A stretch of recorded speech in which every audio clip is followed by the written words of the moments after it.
Salut, c'est Vincent. Aujourd'hui, on va voir comment dépasser ses objectifs sans se disperser.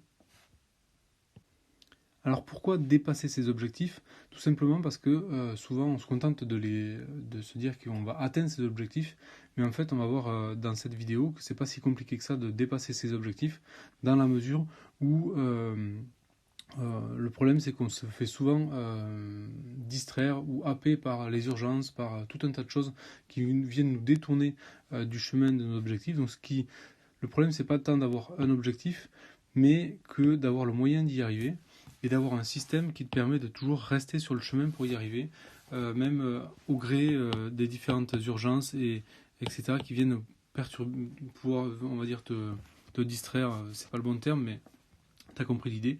Et donc ça va te permettre effectivement d'atteindre tes objectifs beaucoup plus rapidement.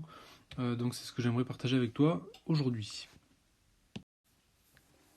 Donc dans cette capsule ou dans ce module de formation, ce qu'on va faire, c'est qu'on va faire ça sous forme d'exercice pratique. Et tu vas voir qu'à la fin de ce module-là, donc tu peux regarder le module et puis le faire après, ou mettre sur pause et le faire au fur et à mesure.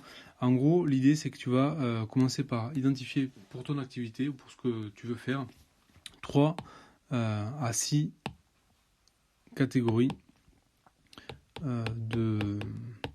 qui vont alimenter ton objectif. Donc là, tu listes 1, 2, 3 par exemple. Ensuite, une fois que tu as fait ça, tu vas utiliser un outil qui s'appelle Trello. Donc Trello, tu peux utiliser, il y a d'autres outils aussi sous Teams, je crois qu'il y a le planificateur, etc. Et tu vas tout simplement mettre en liste tes différentes catégories. Donc ça, c'est pour faire un plan annuel. Et dans chaque catégorie, tu vas lister un objectif, plusieurs sous-objectifs dans cette catégorie-là. Donc ça va te permettre de découper en gros ton plan annuel en petits objectifs, ou ton plan trimestriel, ou ton plan, peu importe ce que tu veux faire, mais en gros, l'idée c'est de découper en sous-thème, puis en sous-objectif dans ce sous-thème-là. Une fois que tu as fait ça, donc tu peux mettre sur pause et le faire si tu fais l'exo au fur et à mesure, sinon tu le feras à la fin. Une fois que tu as fait ça, ces catégories que tu as mis en sous-thème, mais il faut vraiment le faire dans cet ordre-là parce que sinon ça marche pas. En termes de créativité, ça c'est plus simple de lister les idées et après on les réorganise. On ne fait pas les deux en même temps, sinon on n'est pas efficace. Donc, une fois que tu as tes sous-objectifs ici, alors je vais dézoomer un petit peu, tu vas créer, donc par exemple dans Trello, ça permet de créer des listes et puis des tâches comme ça. Ce que tu vas pouvoir faire, c'est que tu vas pouvoir maintenant les planifier, c'est-à-dire les organiser. Par exemple, là, dans cet exemple-là, pour le faire de manière pédagogique, on va le faire sur janvier, février, mars, mais à toi d'adapter en fonction du moment où tu es de l'année où tu auras cette vidéo, et tu peux projeter ça sur un an si besoin. Donc une fois que tu as en gros tes différents mois, tu vas faire basculer chacun des objectifs à l'endroit où tu penses que c'est le plus opportun pour toi, et ensuite tu vas effectuer, on va dire, une espèce d'équilibrage entre les objectifs, parce qu'une fois que tu les auras tous placés, tu vas te dire finalement celui-là il passe plutôt là, celui-là il passe plutôt là. Et autre chose d'important à faire que je t'ai pas forcément dit, c'est que tes objectifs ici, il faut les trier par priorité. Donc en gros, tu définis tes objectifs, donc tu listes les objectifs, et après tu les priorises. Donc avec en haut les plus importants et en bas les moins importants. Donc ça te permet aussi après de mieux organiser ton planning ici. Et après tu les fais basculer, et après tu rééquilibres la charge, parce que sinon tu vas vouloir tout faire en même temps, tout en janvier, mais en fait on sait très bien que ça marche pas. Donc voilà au niveau de la démarche. Donc les catégories, sous-objectifs, on les priorise et après on les réorganise dans le temps, et après on équilibre la charge au mieux. Ça c'est un premier jet, mais ça te permet d'avancer assez vite. Une fois que tu as équilibré cette charge là, admettons que tu sois sur le mois de janvier ici, ce que tu vas faire, c'est que tu vas redécouper encore une autre fois en sous-tâches chacun de ces objectifs là. Donc ton objectif 1 il va peut-être se décliner en tâche 1, tâche 4, tâche 9 et tâche 10.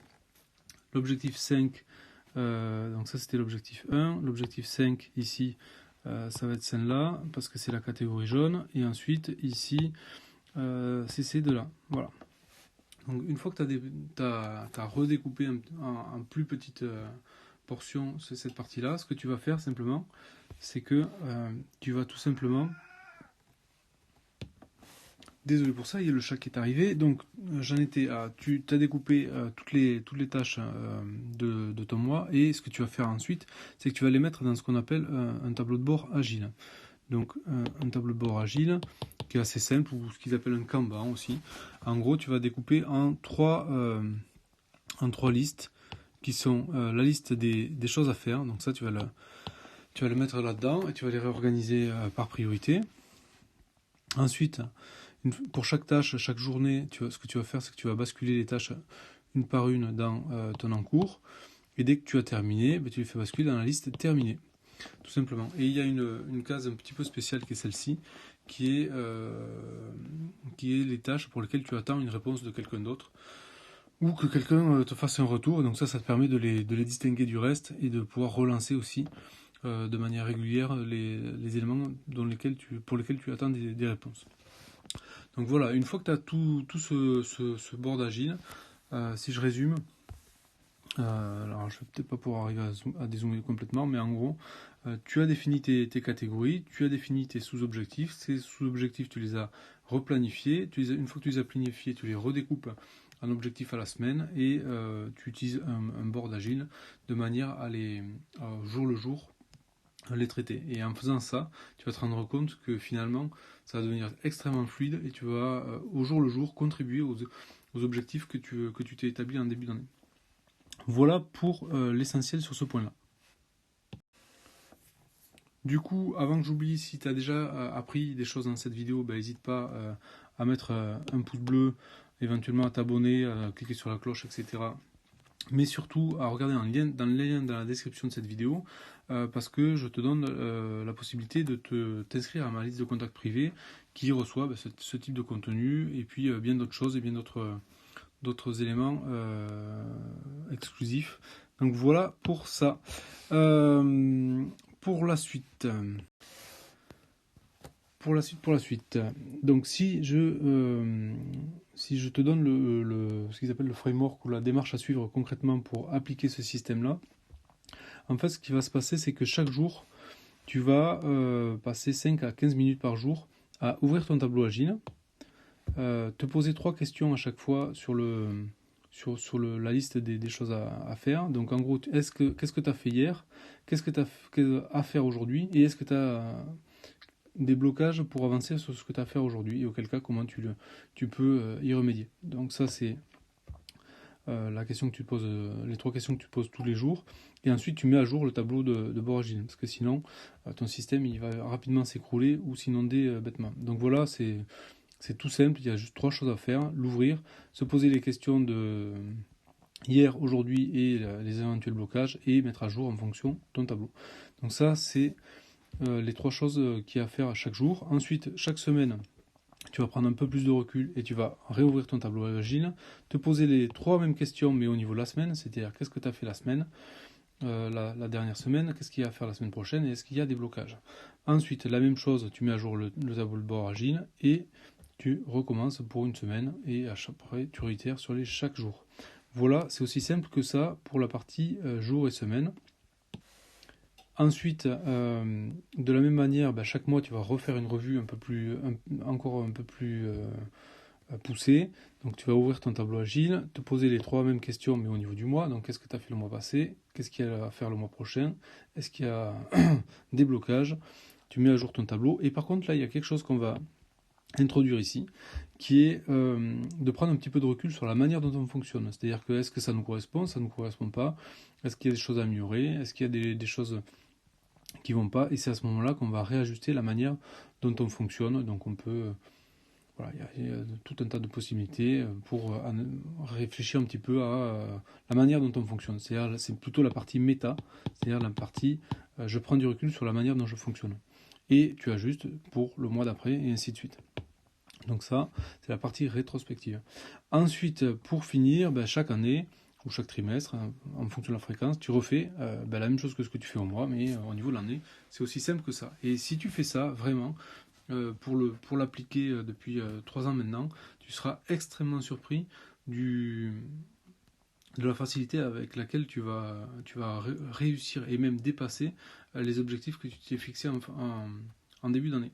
Voilà pour l'essentiel. Donc j'espère que cette vidéo t'aura aidé et t'aura convaincu. Mais avant de te laisser, j'ai bien conscience que ça peut te paraître complètement lunaire. Je vais te donner une marche à suivre juste pour tester ce truc-là sans avoir à mettre tout le système en œuvre. Donc c'est juste après. Donc ce système-là, il est assez simple, mais il impressionne un peu et on a du mal à démarrer quand on fait ça. Moi-même, quand j'ai démarré, je me suis vraiment posé la question comment démarrer parce que je ne voyais pas du tout comment démarrer. Donc ce que je te propose de faire, c'est de démarrer petit, comme d'habitude. Tu as déjà vu certaines autres des contenus que j'ai fait sur la chaîne. La clé pour éviter de procrastiner, c'est remettre au lendemain et finalement ne jamais faire les choses, c'est de démarrer petit. Donc la première chose à faire, c'est peut-être de sélectionner une seule catégorie. Donc une seule catégorie, un seul sujet que tu peux tomber en 2-3 mois. Donc un sujet entre 1 et 3 mois, que tu peux tomber en 1 et 3 mois d'après toi. Et ce sujet-là, de choisir donc un sujet que tu peux faire avec une personne, pas plus, ça suffit, une ou deux personnes, parce que ça va aussi augmenter l'engagement et le fait de maintenir cette routine-là tous les jours. Et l'idée, c'est de te créer une première réussite. Donc peu importe le sujet, même si tu aurais pu le tomber différemment, le tacler différemment, c'est-à-dire le réaliser même sans cette méthode, l'objectif, c'est pas... c'est de créer une réussite et entre guillemets, de s'entraîner à la méthode. Donc ça, c'est l'objectif, c'est créer première réussite. C'est évidemment de réaliser l'objectif attendu, mais c'est surtout de s'habituer à la méthode. Voilà. Donc, une fois que tu as sélectionné ça, ce que tu peux faire, c'est décliner tout ce qu'on a vu là, mais tu vois bien que c'est beaucoup plus simple parce que finalement, tu as juste un petit bout et tous les autres sujets, tu les traites comme tu les traites jusque-là. Ensuite, ce que tu peux faire, donc du coup, voilà, c'est ça, c'est de se créer un board. Donc là, le plus simple, l'outil le plus facile pour ça, c'est Trello. De ce que j'ai testé. Après, il y en a d'autres, Trello.com ou .fr, je sais plus. Il y en a d'autres. Donc, il faut créer un compte. Ça prend 1 minute maxi. Et ensuite, la troisième chose que tu as à faire, tout simplement, c'est de faire l'exercice que je t'ai proposé. Donc là, si on récapitule, donc ça, c'est choisir un sujet. Après, ouvrir un compte sur Trello et faire l'exo que je t'ai proposé. Tu vas rapidement voir que choisir un sujet, ça va te prendre quoi 5 minutes. Tac.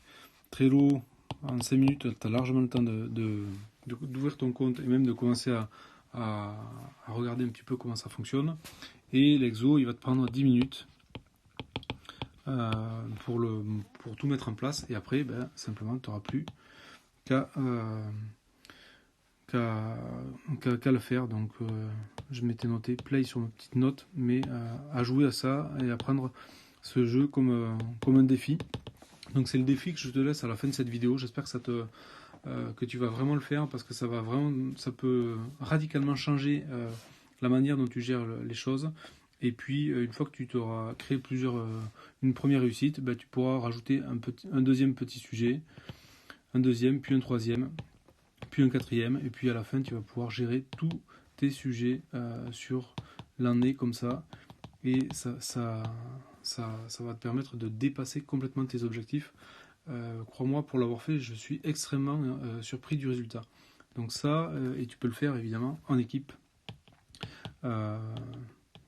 C'est ce que je fais moi de mon côté et je t'avoue que je pourrais plus faire sans ce système-là. Voilà ce que je voulais partager avec toi. J'espère que ça t'aura plu, que tu auras appris des choses. Et puis je te retrouve très vite dans une prochaine vidéo. Mais avant, je te laisse récupérer les documents en lien dans la description. Donc tu peux t'inscrire à ma liste de contacts comme d'habitude. Et puis il y a aussi les liens pour récupérer les documents ou les présentations ou les documents complémentaires à ces vidéos, à chaque fois dans le lien en description. Voilà, merci beaucoup et je te retrouve très vite dans une prochaine vidéo. Salut!